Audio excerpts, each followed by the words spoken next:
A Bíblia Sagrada, o livro de Tiago.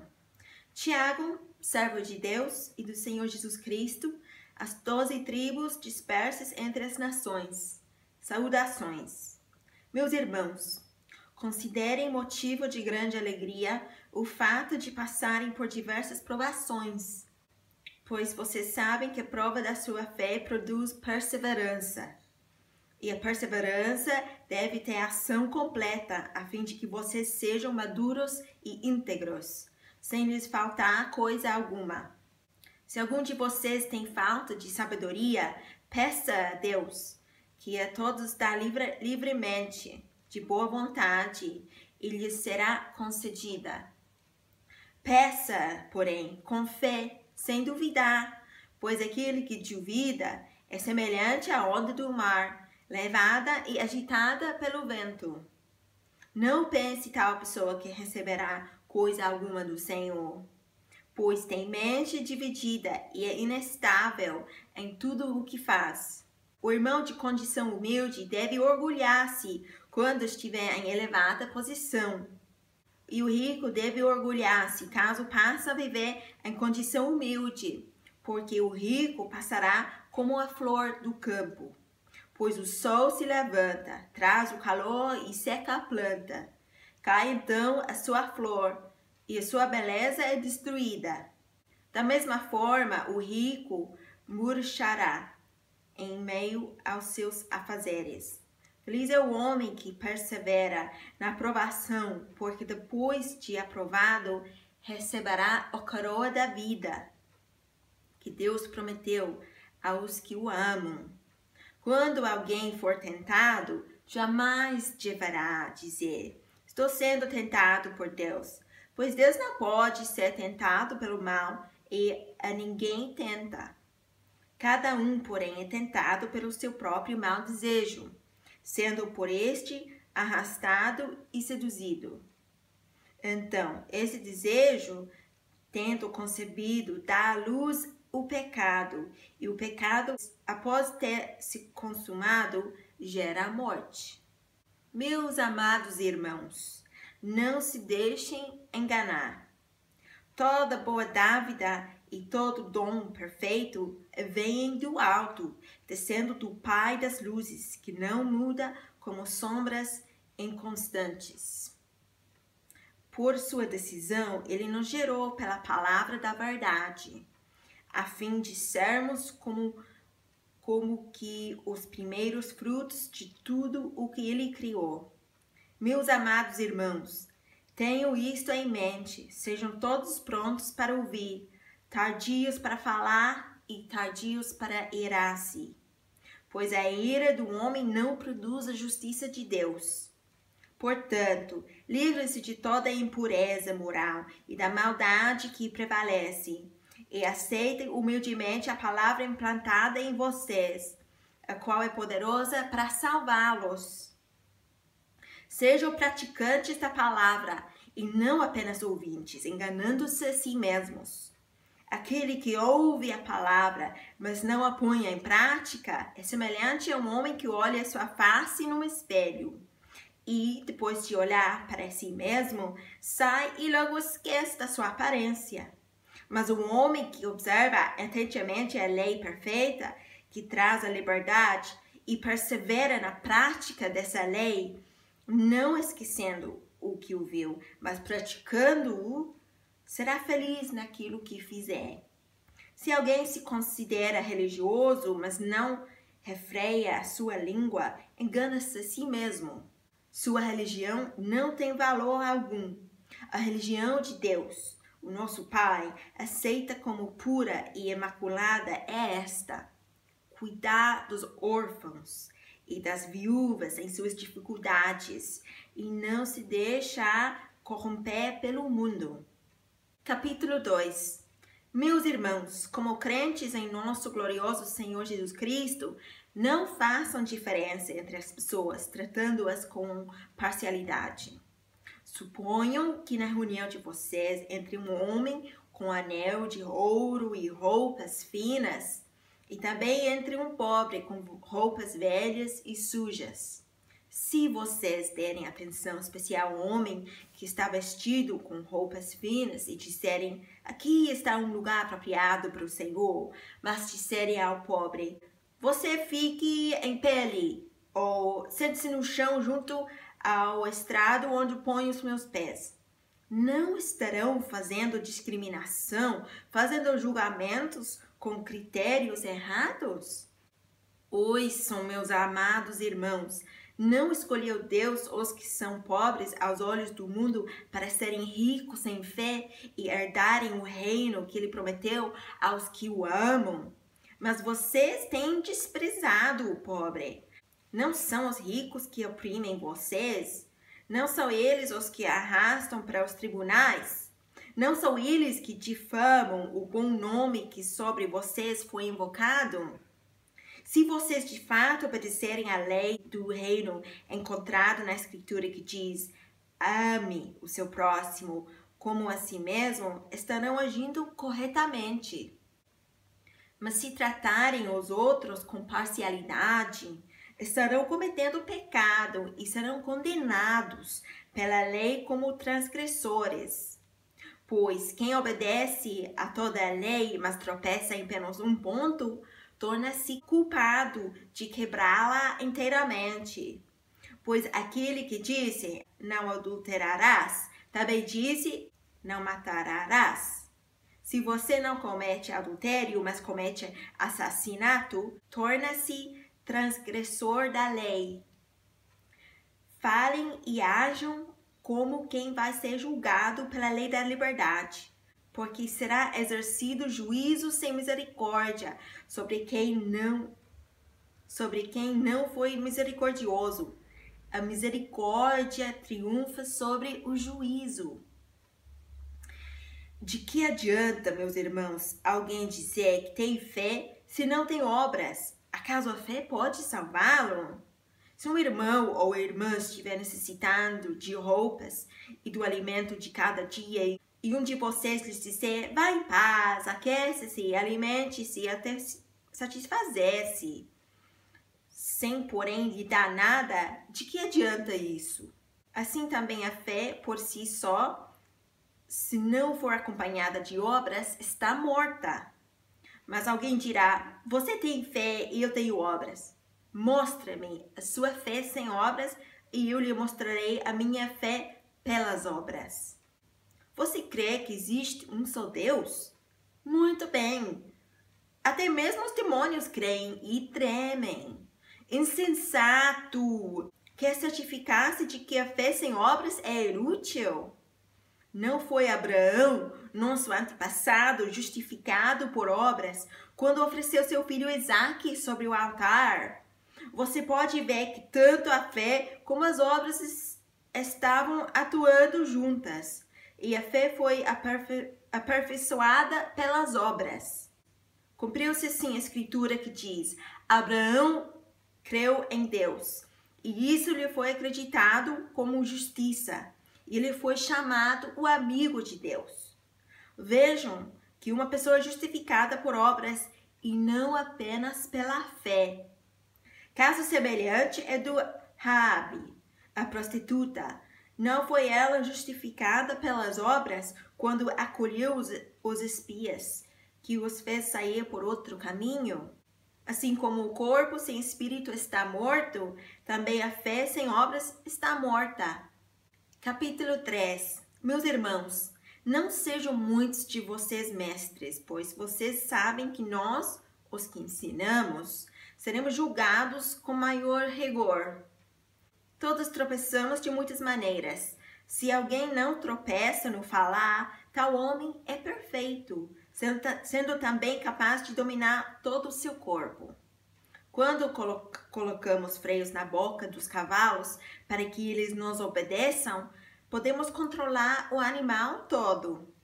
Tomem também como exemplo os navios. Embora sejam tão grandes e impelidos por fortes ventos, são dirigidos por um leme muito pequeno, conforme a vontade do piloto. Semelhantemente, a língua é um pequeno órgão do corpo, mas se vangloria de grandes coisas.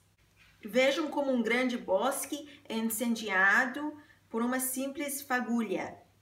Assim também a língua é um fogo, é um mundo de iniquidade. Colocada entre os membros do nosso corpo, contamina a pessoa por inteiro, incendeia todo o curso da sua vida, sendo ela mesma incendiada pelo inferno. Toda espécie de animais, aves, répteis e criaturas do mar toma-se e tem sido domada pela espécie humana. A língua, porém, ninguém consegue domar. É um mal incontrolável, cheio de veneno mortífero. Com a língua bendizemos o Senhor e Pai, e com ela amaldiçoamos os homens, feitos à semelhança de Deus. Da mesma boca procedem bênção e maldição. Meus irmãos, não pode ser assim. Acaso podem sair água doce e água amarga da mesma fonte? Meus irmãos, pode uma figueira produzir azeitonas ou uma videira figos? Da mesma forma, uma fonte de água salgada não pode produzir água doce. Quem é sábio e tem entendimento entre vocês, que o demonstre por seu bom procedimento, mediante obras praticadas, com humildade que provem a sabedoria. Quem é sábio e tem entendimento entre vocês, que o demonstre por seu bom procedimento, mediante obras praticadas com a humildade que provém da sabedoria. Contudo, se vocês abrigam no coração inveja amarga e ambição egoísta, não se gloriem disso, nem neguem a verdade. Esse tipo de sabedoria não vem dos céus, mas é terrena. Não é espiritual, mas é demoníaca. Pois onde há inveja e ambição egoísta, aí há confusão e toda espécie de males. Mas a sabedoria que vem do alto é antes de tudo pura, depois pacífica, amável, compreensiva, cheia de misericórdia, de bons frutos, imparcial e sincera. O fruto da justiça semeia-se em paz para os pacificadores. Capítulo 4. De onde vêm as guerras e contendas que há entre vocês? Não vêm das paixões que guerreiam dentro de vocês? Vocês cobiçam coisas e não as têm. Matam e invejam, mas não conseguem obter o que desejam. Vocês vivem a lutar e a fazer guerras. Não têm, porque não pedem. Quando pedem, não recebem, pois pedem por motivos errados, para gastar em seus prazeres. Adúlteros, vocês não sabem que a amizade com o mundo é inimizade com Deus? Quem quer ser amigo do mundo, faz-se inimigo de Deus. Ou vocês acham que é sem razão que a Escritura diz que o Espírito que Ele fez habitar em nós tem fortes ciúmes? Mas Ele nos concede graça maior. Pois isso diz a Escritura: Deus se opõe aos orgulhosos, mas concede graça aos humildes. Portanto, submetam-se a Deus, resistam o diabo e ele fugirá de vocês. Aproximem-se de Deus e ele se aproximará de vocês. Pecadores, limpem as mãos. E vocês que têm a mente dividida, purifiquem o coração. Entristeçam-se, lamentam-se e chorem. Troquem o riso por lamento e alegria por tristeza. Humilhem-se diante do Senhor e Ele os exaltará. Irmãos, não falem mal uns dos outros.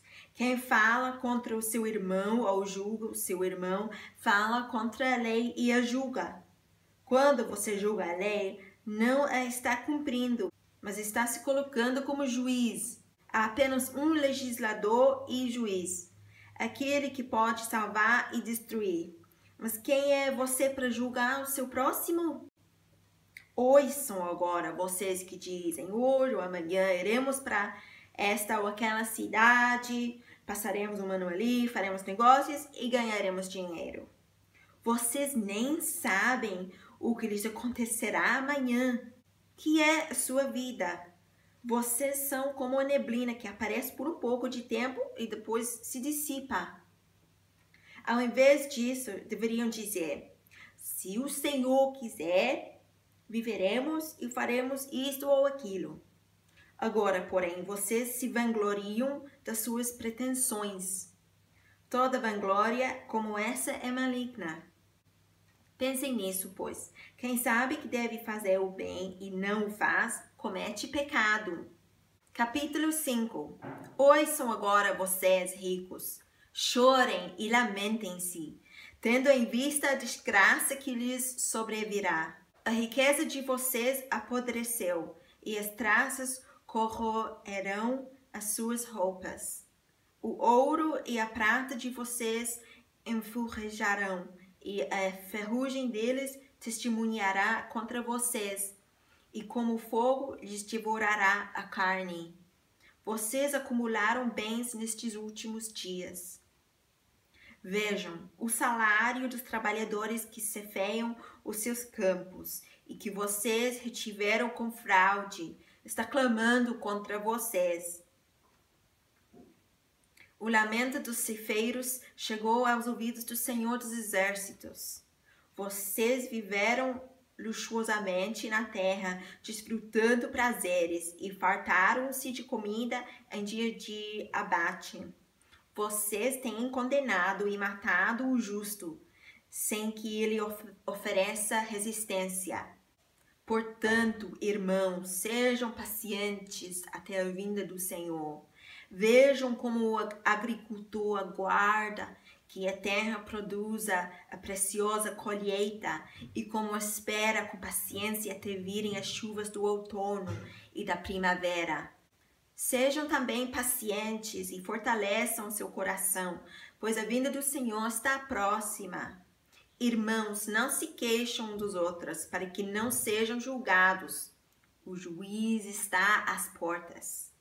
Irmãos, tenham os profetas que falaram em nome do Senhor como um exemplo de paciência diante do sofrimento.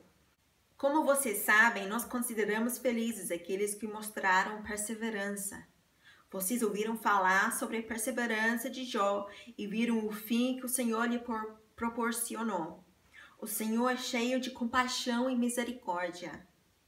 Sobretudo, meus irmãos, não jurem nem pelo céu, nem pela terra, nem por qualquer outra coisa. Sejam o sim de vocês sim e o não, não, para que não caiam em condenação. Entre vocês há alguém que está sofrendo, que lhe ore. Alguém que se sente feliz, que lhe canta louvores. Entre vocês há alguém que está doente, que lhe mande chamar os presbíteros da igreja, para que estes orem sobre ele e o unjam com óleo, em nome do Senhor. A oração feita com fé curará o doente, o Senhor o levantará. E se houver cometido pecados, ele será perdoado. Portanto, confessem os seus pecados uns aos outros e orem uns pelos outros para serem curados. A oração de um justo é poderosa e eficaz. Elias era humano como nós, ele orou fervorosamente para que não chovesse e não choveu sobre a terra durante 3 anos e meio. Orou outra vez e os céus enviaram chuva e a terra produziu os seus frutos. Meus irmãos, se algum de vocês se desviar da verdade e alguém o trouxer de volta, lembrem-se disso. Quem converte um pecador do erro do seu caminho salvará a vida dessa pessoa e fará que muitíssimos pecados sejam perdoados. Amém.